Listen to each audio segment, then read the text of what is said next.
21의 생각 이세영입니다. 책 얼마나 읽고 계십니까? 새해 다짐으로 독서를 꼽은 분도 적지 않을 텐데요. 사실 책은 인류가 만들어낸 가장 뛰어난 발명품 가운데 하나입니다. 경험과 지식을 전파하고 감동과 즐거움을 함께 나누는 것으로 책만큼 유용한 매체가 없기 때문입니다. 최근에는 전통적인 종이책뿐 아니라 듣는 책, 전자책까지 나와서 인기를 끌고 있습니다. 하지만 책의 형식이 무엇이든 그 재료가 사람이 가진 경험과 지식, 정념과 심상이라는 데는 큰 차이가 없습니다. 이 모든 것을 가진 주체가 사람일진데 사람이 직접 책이 되지 못할 이유는 또 뭐가 있겠습니까?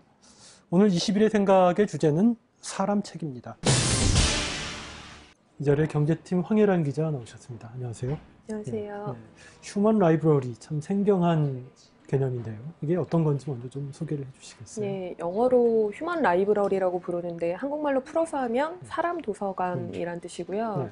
그 쉽게 생각해서 도서관에서 책을 빌리듯이 사람을 책으로 빌려준다. 대출 목록에 사람들 명단이 있으면 그 대출 목록을 보고 마음에 드는 책을 골라 쓴다는 개념인데요.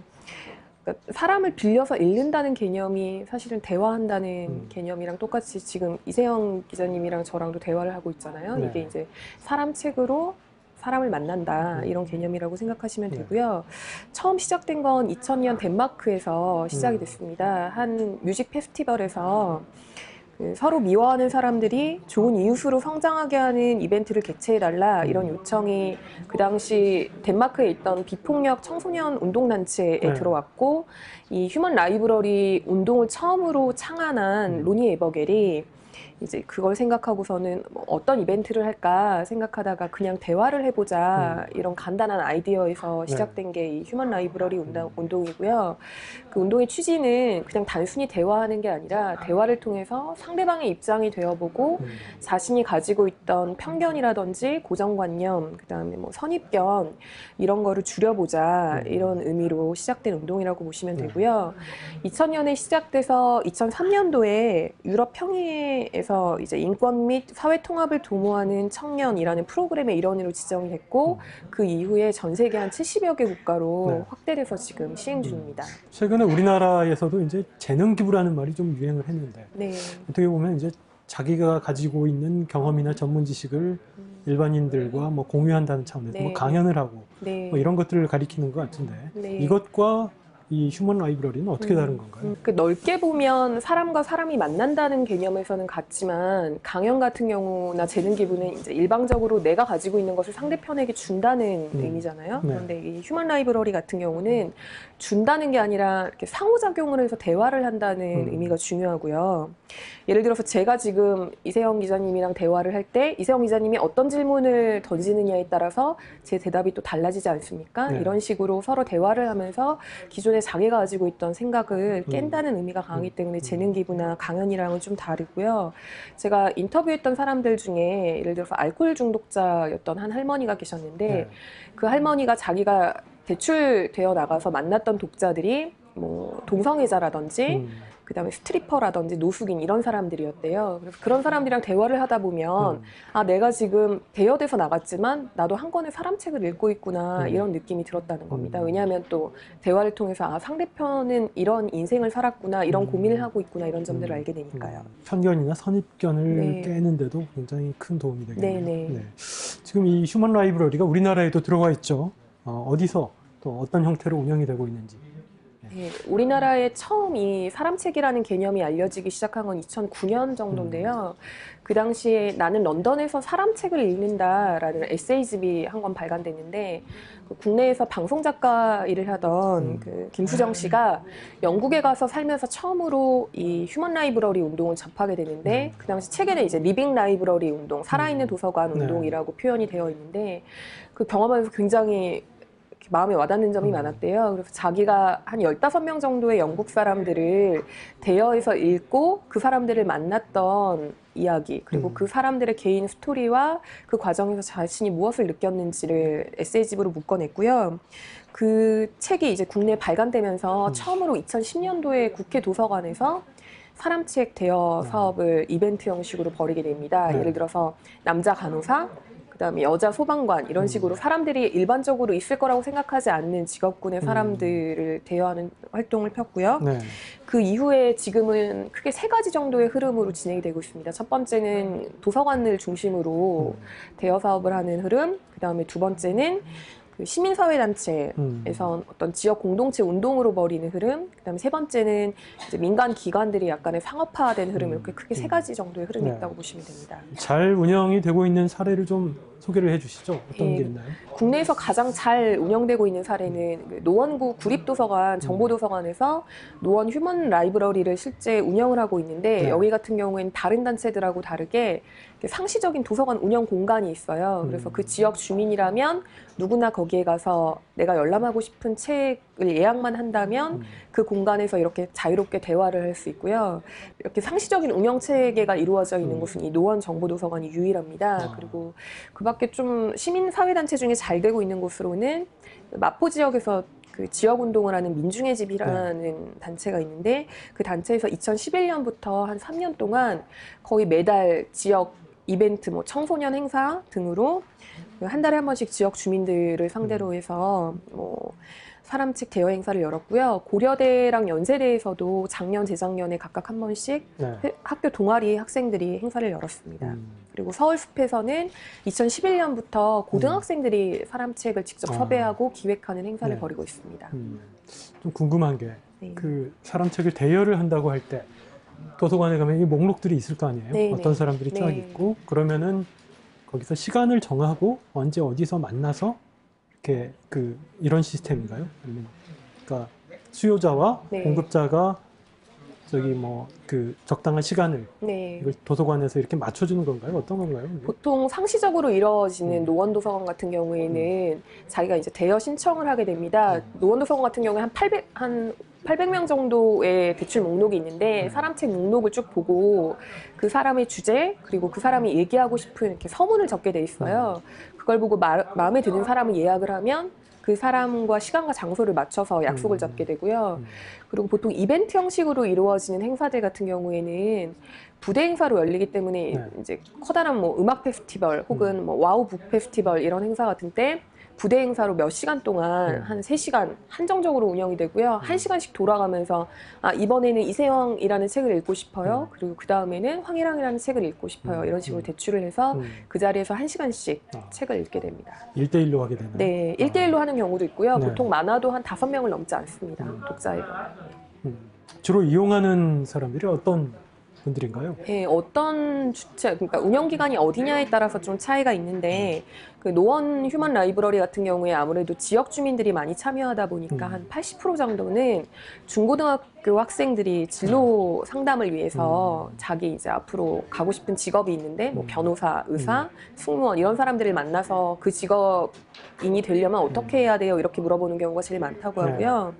반면에 마포 민중의 집 같은 경우에는 이제 지역이 홍대 인근에 있는 지역이어서 대안적인 삶이라든지 뭐 인디문화 이런 데에 대한 관심이 높아서 네. 그런 이제 사람책들이 베스트셀러가 되는 경우가 많다고 합니다. 상업화된 휴먼 라이브러리도 있다면서요? 예, 원래 사실은 덴마크에서 창안한 로니 에버겔 같은 경우에는 사람책은 전부 다 무료로 운영되어야 한다 이런 원칙을 이야기한 바 있는데 국내에서는 조금 변형돼서 네. 그 소셜벤처 형태로 2012년에 위즈돔이라는 기업이 나타났고요. 그 위즈돔 같은 경우에는 이를테면 뭐 이제 강연과 비슷하게 사람책을 연결시켜주는 중간 다리 역할을 하는 회사라고 할 수 있는데 예를 들어서 제가 나는 사람책으로 등록하고 싶다. 난 이런 주제로 오늘은 휴먼 라이브러리라는 주제로 이야기하고 싶다고 그 인터넷 사이트가 있어요. 거기다 등록을 하고 몇 월 며칠 몇 시에 이 주제로 이야기하겠습니다. 라고 방을 개설을 하면 그 방에 이제 참여하고 싶은 사람들이 참가비를 내고 그 동참하는 형태가 네. 됩니다. 네. 기존의 휴먼 라이브러리랑 조금 다른 건 참가비를 한 10,000원에서 30,000원 정도 받고요. 그리고 위즈돔이 중간에 이제 수수료 형태로 한 30% 정도의 참가비를 수수료로 떼가는데요. 네. 위즈돔 쪽에서는 또 나름 이게 상업화가 아니다라고 하는 얘기가 유명인이라든지 교수들도 강연을 나가면 강연비를 받는데 왜 평범한 사람들은 자기의 지혜를 나눠주는 것에 대해서 자기의 정보의 가치에 대해 인정받지 못하느냐 이런 얘기를 하고요. 네. 뭐 좋은 일도 하기 위해서 그 참가비를 기부를 하고 그 기부된 장학금을 그러니까 돈이 없는 차상위 계층이라든지 그다음에 백수인 친구들이 네. 강의를 그러니까 그 휴먼 라이브러리를 책을 빌리고 싶다라고 할 때 네. 돈을 대주는 지원해주는 형태로도 진행을 한다고 합니다. 이렇게 꼭 나쁘게 볼 필요는 없을 것 같아요. 사실 주변에서 이렇게 네. 재능 기부라고 하는 제안이 들어왔을 때 자기 시간과 노력과 에너지를 투입해서 뭔가를 하는 건데 거기에 대한 아무런 보상도 없고 네. 이랬을 경우에는 굉장히 좀 그 부담스러운 것도 사실이고 여기에 대해 좀 비판적으로 보시는 분들도 계시더라고요. 그래서 네. 어떻게 본다면 꼭 굳이 상업화라고 이렇게 낙인을 찍을 필요가 있을까 싶기도 하고. 네, 약간 논쟁이 지점이 네. 있는데 그 위즈덤 대표 같은 경우에는 예를 들어서 책을 볼 때도 우리가 서점에서 돈을 주고 책을 사는 경우가 있고 네. 도서관에서 공짜로 빌리는 경우도 있는데 사람 책도 마찬가지 아니냐 네. 뭐 이런 얘기도 하시던데요. 반면에 이제 마포 민중의 집 같은 곳에서는 그러니까 순수한 마음으로 자기가 사람 책으로 나가야지 자기 자신을 포장하지 않고 있는 그대로의 자신의 모습을 보여주지 만약에 돈을 받고 나가게 되면 내가 좀 더 잘 팔리는 상품이 되기 위하여 포장할 가능성이 있다. 이런 우려도 하시더라고요. 네. 다음 달이죠. 2월에 우리나라에서도 의미가 있는 휴먼 라이브러리 행사가 열린다고 하더라고요. 네. 네. 그 한겨레 21에서 후원하는 컨퍼런스 행사인데요. 네. 네. 2월 15일에 서울에 있는 국회도서관에서 열리고 2월 18일 날 수원시 평생학습관에서 두 차례 행사가 열립니다. 그 이 휴먼 라이브러리를 덴마크에서 2000년에 처음 시작했던 로니 에버겔이 방안해서 이번에 인터뷰하고 오셨죠? 네, 그분이 이제 방안해서 이 휴먼 라이브러리 운동의 의의와 그다음에 각국에서 어떻게 진행되고 있는지를 소개해 주시고요. 그리고 2부에는 사람책이 한 20명 정도 그 현장에서 직접 대여가 될 예정인데 저희 한겨레 21에 김성환 기자도 사람책으로 예, 대여가 될 예정이고요. 네. 그리고 한겨레 칼럼 쓰시는 김선주 네. 씨나 아니면 또 뭐 경찰, 그다음에 전라도닷컴 운영자가 나와서 전라도 사람은 왜 그래? 라는 주제로 이야기를 하고 사회복지사가 나와서 사회복지사는 천사가 아니다. 이런 일반적으로 사람들이 사회복지사 혹은 기자, 뭐 전라도 사람 하면 일반적으로 떠올리는 이미지들은 사실이 아니라는 거를 나와서 얘기를 할 예정이라고 하니까요. 그 참가를 원하시는 분은 희망제작소 홈페이지에 들어가셔서 그 사람책 20명의 서문을 보신 다음에 마음에 드는 책을 읽고 싶다고 신청을 하시면 됩니다. 참고로 김성환 기자가 대출하는 사람이 없으면 어쩔까 걱정하고 잘 있습니다. 돼야 될 텐데 참 네, 걱정이네요. 잘 부탁드립니다. 네. 이번에 표지 이야기에서 이제 네. 사람책 5권을 선정을 해서 추천을 하셨죠. 네. 어떤 기준으로 하셨나요? 내용은 어떤 거고요? 네. 예, 크게 그러니까 아까도 말씀드렸던 것처럼 사람책이라는 게 어떤 편견을 깬다라는 의미에 충실하기 위해서 우리가 일반적으로 가지고 있는 편견과 좀 다른 삶을 살아온 분들을 5분의 인터뷰를 했고요. 덴마크에서는 알코올 중독을 치료한 60대 할머니를 인터뷰를 했고 이분 같은 경우에는 한 40년 동안 알코올 중독 상태에 있다가 치료기관에 들어가서 이제 새 인생을 살면서 이들한테 자신의 알코올 치료 경험담을 소개해주는 분이었고요.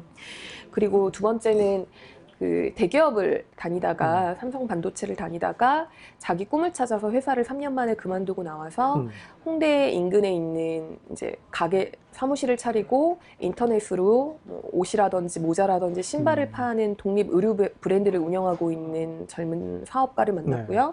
그 친구 같은 경우에는 좋은 일을 한다는 게, 그러니까 자기가 좋아하는 일을 한다는 게 과연 행복하기만 한가라는 주제로 사람들한테 이제 사람책으로서 이야기를 많이 하는 친구였고요. 세 번째로 만난 분은 그 노숙자들의 자립을 도와주는 빅 이슈라는 신문이 있는데 그 신문 판매원, 그분 같은 경우에는 노숙인으로 살다가 그 빅 이슈 판매원이 되면서 오히려 새 삶을 살고 이제 밴드 활동도 하고 공연도 하고 사람책으로 자기 자신을 드러내면서 자기 얘기를 할 수 있을 정도로 자립에 성공하신 분도 만나봤고요. 그리고 보통 채식주의자라고 하면 몸이 건강하지 못하다라는 편견을 많이 가지고 있는데 저희가 이번에 만난 한 여성분은 요가 강사였다가 구제역 파동 때 그 가축들이 무자비하게 죽는 것을 보고 살처분되는 것을 보고 육식을 끊어야 되겠다라고 생각하고 채식주의자가 되신 분인데요. 이분은 채식주의자는 몸짱이 될 수 없다는 편견을 깨고 싶다는 생각으로 보디빌더가 되셔서 지금 자기 몸 관리를 굉장히 잘하고 계시는 분이 계셨고요.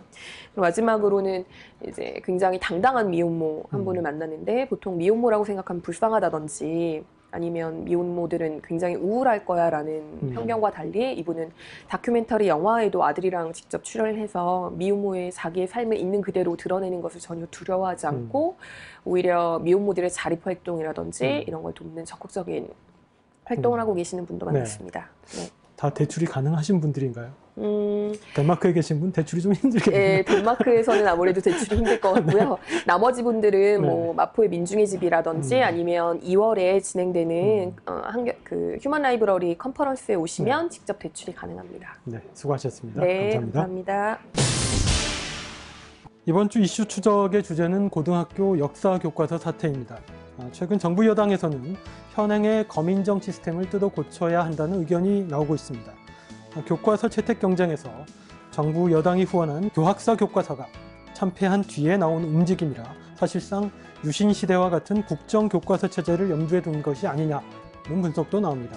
레드기획은 사라져가는 동네 목욕탕을 다뤘습니다. 서울 종로에 있는 중앙탕, 용산의 원삼탕, 이 두 곳은 1970, 80년대 옛 모습을 간직한 서울의 몇 안 남은 전통 목욕탕입니다. 많은 터줏대감들의 발길이 이어지는 소박하고 거리낌 없는 사교마당의 속살을 보여드립니다. 21의 생각 오늘은 여기까지입니다. 지금까지 진행의 이세영이었습니다.